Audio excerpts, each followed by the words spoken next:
Okay, so based on kind of the intro about from First John, I think it was, or John, and the Lord's friendship and everything, how do you take that that description of friendship and apply it to your non-Christian friends? Because I'd say, like, I live with my housemates who are followers of the Lord, and we have such deep, wonderful friendships, but I still have people from high school and other places that I care so deeply about. And so I don't know if any of you have personal examples of just deeper relationships with people who aren't believers, but I'd love to hear about that. I think of one friend in particular that I've tried to be real intentional about cultivating. It's a mom of one of our kids. We have kids that are friends, and we've become friends because of that, because we've spent a lot of time together during play dates, visiting. And they're actually a Muslim family. And we're cultivating and pursuing that friendship. There's a level that you won't be able to go past with a non-believer, because there's just that depth of understanding and camaraderie as believers, and just spiritually identifying with each other, that you're not able to go there with non-believers. But with your friends that are not Christians, you can go deep. You can go and pursue that. And one of the things that I try to do with her is, even though we have very different religious perspectives, I'll pepper my conversation with references to the Lord, and I'll pray for her. Her little girl was sick, and it's like, wow, what's going on with her? How can we be praying for her?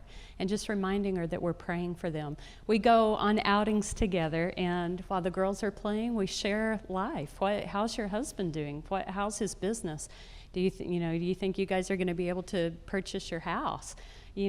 Because of financial stuff going on. We've been able to share pretty intimate details to a certain degree, but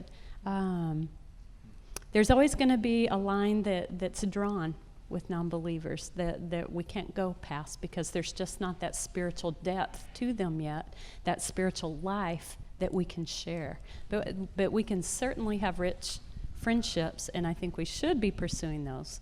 What I love about that is, I know, Lisa, your ministry to her flows out of your godliness, your relationship with the Lord, where you're not forcing it in some strategic way. It really is out of a heart of love, because you believe what she needs most is to know Christ. And I think it's tragic the way we will secularize the way we talk to our non-Christian friends. Where with a believer we'll say, man, God is blessing me. With an unbeliever we say, things are going really well. With a believer we'll say, we really believe God wants us to do this. With somebody else we say, we think it's a good idea. It's amazing how we will just naturally secularize our way of talking with an unbeliever, where I don't want my unbelieving friends to filter what they think and believe for me. And I would hope they wouldn't want me to be disingenuous in that way either. If this is really what I deeply believe, good friends will want you to talk about that and not, shape it all to fit more what they want. That's not what good friends do.